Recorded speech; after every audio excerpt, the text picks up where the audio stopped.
காந்தி வந்து தமிழனா, இன்னும் கொஞ்ச நாள் இந்தியனாக வாழ்ந்து காட்டினால்தான் அது புரியும்னு நினைக்கிறேன்.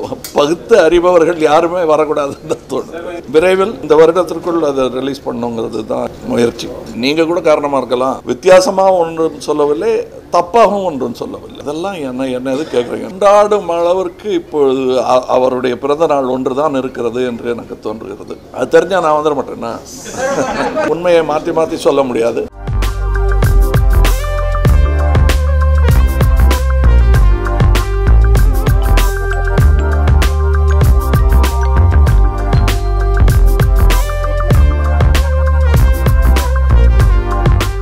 Thank you so much. ஆங்கர்னு சொல்லக்கூடாதுன்னு நினைச்சேன், ஆனால் எங்களுக்கு ஒரு சின்ன ஆசை, அப்படி சொன்னால் எங்களுக்கு ரொம்ப பெருமையாக இருக்கும்.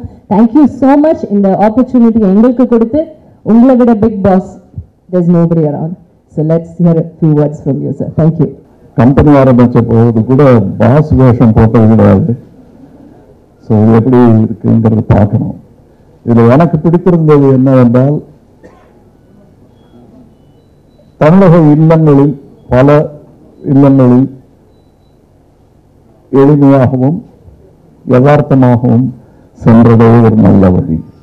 அதுவே எத்தனை நாளாக பண்ணலன்னா பண்ணித்தான் இருந்திருக்கேன். ஆனால் இப்பொழுது இது ஒரு முழுமை பெற்ற ஊடகமாக எல்லோரு வீட்டிலும் இருக்கும் ஒரு கருவியாக மாறிவிட்டது இப்பொழுது. அதனால எனக்கு ரீச் நிறையா இருக்கு. அவங்கள போய் சென்றடைய அவர்களுக்கு என்பால் இருக்கும் அன்பை மேலும் வளர்த்துக் கொள்ள ஒரு வாய்ப்பாக இதை நான் நினைக்கிறேன். மற்றபடி இதில் நான் வேஷம் போடுறதா இல்லை. எப்படி உங்களுக்கு பேட்டிகள் கொடுக்கும்போது நான் எப்படி யதார்த்தமாக இருக்கிறேனோ அப்படித்தான் இருப்பதாக முடிவு செய்திருக்கிறேன். மற்றபடி இந்த ப்ரோக்ராம் என்னங்கிறதுக்கு முக்கியமாக நான் இந்த ப்ரெஸ் மீட் என்னன்னா, வழக்கமாக நான் வந்து 4.5 வயசுலேருந்து இந்த தொழில் இருக்கேன். எந்த சினிமாவாக இருந்தாலும், எந்த ஒரு முதல் ஆரம்ப வேலையாக இருந்தாலும் பத்திரிகையாளர்களிடம் அதை காண்பிப்பது என்பது ஒரு வழக்கமாக இருக்கிறது. ஸோ என்னதான் புதுமை பேசினாலும் அந்த பழமை கொஞ்சம் ஒட்டி கொண்டிருக்கிறது. அதனால்தான் இவங்க டெலிவிஷன்ல வர்றதுக்கு முன்னாடி கூட பத்திரிகையாளர்கள் இந்த ட்ரெய்லரை பார்க்கணும்னு நான் விரும்பினேன். அதற்காகத்தான் இந்த அவர்களும் மனமு வந்து அதை ஏற்பாடு செய்திருக்கிறார்கள்.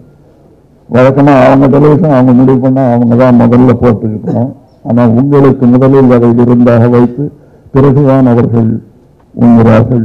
இந்த விருந்தோம்பலுக்காக விஜய் டிவிக்காரர்களுக்கு நன்றி சொல்ல கடமைப்பட்டிருக்கிறேன்.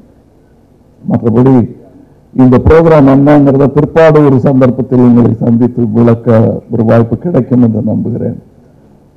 When that happens, we'll have a little more time to talk on it. If you have any questions, கேள்விகள் இருந்தால், இந்த நிகழ்ச்சி சம்பந்தப்பட்ட கேள்விகள் இருந்தால் கேட்கலாம்.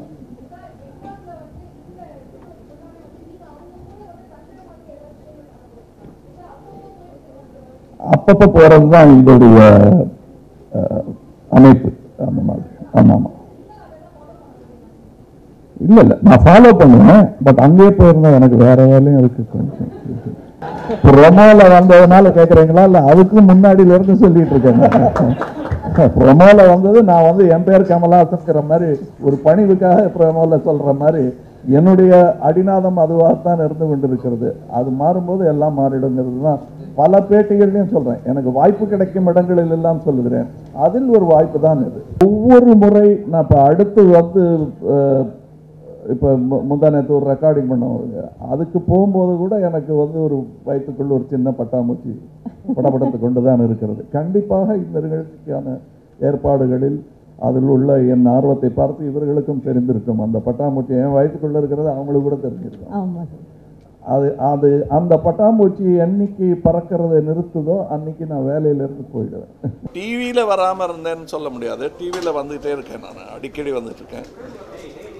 டிவியில் வந்து கவிதை சொல்கிறேன், பாட்டு பாடுறேன், என்னென்னமோ பண்ணிகிட்டு இருக்கேன் நான். அதனால் டிவியில் வர்றது இது முதல் தடவைன்னு நான் ஒத்துக்கொள்ள முடியாது.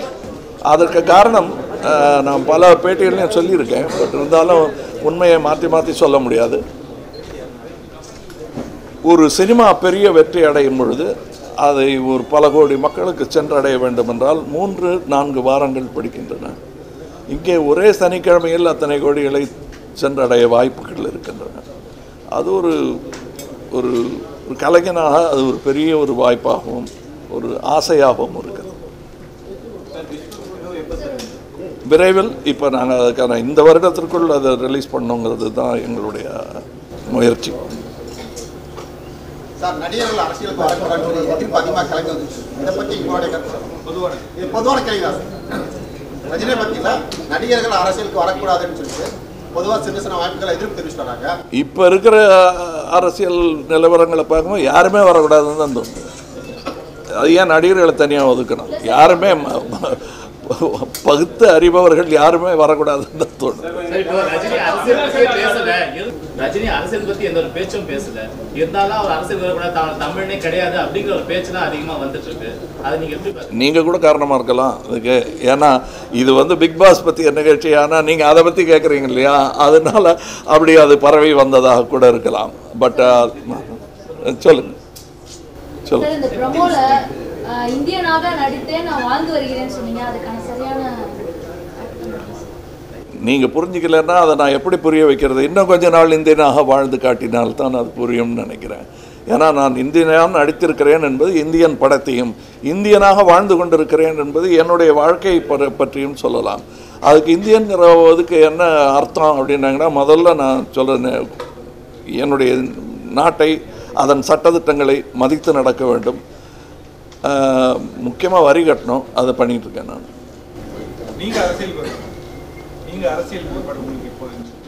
எப்போன்னு கேட்குறீங்களா?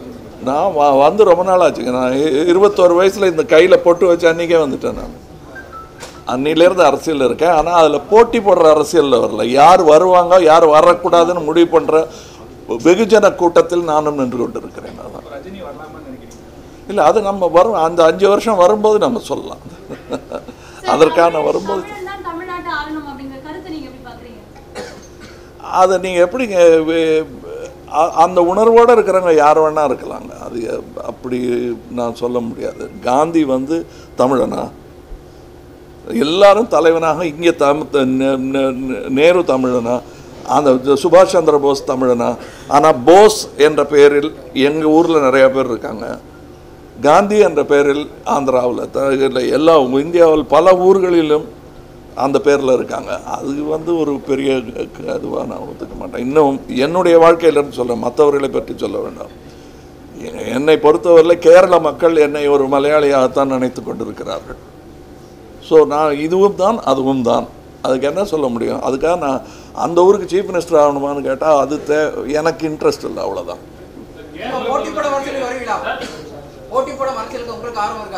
என்ன? ஆமாம், அது போட்டிங்கிறதே தப்பான வார்த்தை. அரசியல் சேவை சம்மந்தப்பட்டதுன்னு நினைக்கும் போது அதை சம்பாதிக்கக்கூடிய ஒரு அரங்கமாக நினைத்துக் கொள்வது தவறு என்று நான் நினைக்கிறேன். கண்டிப்பாக இல்லைங்கிறது நான் சொல்லி தான் தெரியணுமா உங்களுக்கு?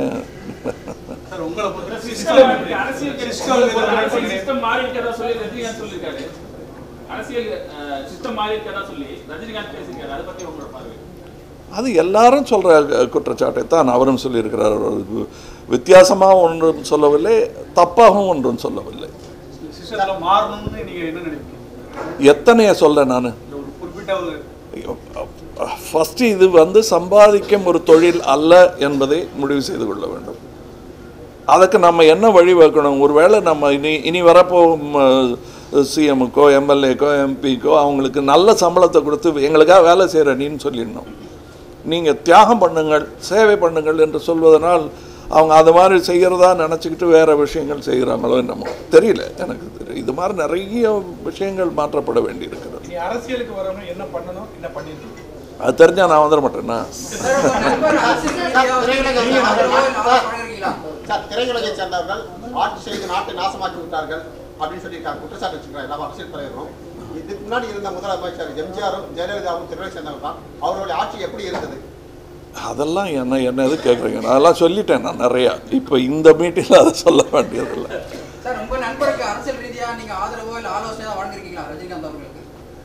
அதை நான் இங்கேயா வழங்குவேன்?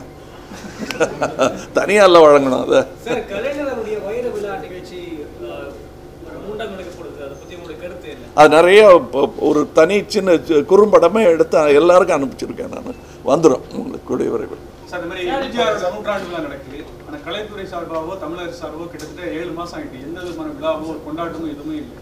அதை பற்றி என்ன? கொண்டாடும் அளவிற்கு இப்பொழுது அவருடைய பிறந்த நாள் ஒன்று தான் இருக்கிறது என்று எனக்கு தோன்றுகிறது. பாக்கி கொண்டாடும் அளவுக்கு எந்த நிகழ்வுகளும் இல்லை என்பதுதான் என்னுடைய கருத்து. வீரர்கள் தயாரா இருங்க, போர் வரும்போது நம்ம போர்க்களத்தை சந்திக்கலாம் அப்படின்னு இருக்காரு. இந்த கூற்றை எப்படி பாக்குறீங்க? அதை பற்றி கமெண்ட் அடிக்க நான் விரும்பலைங்க.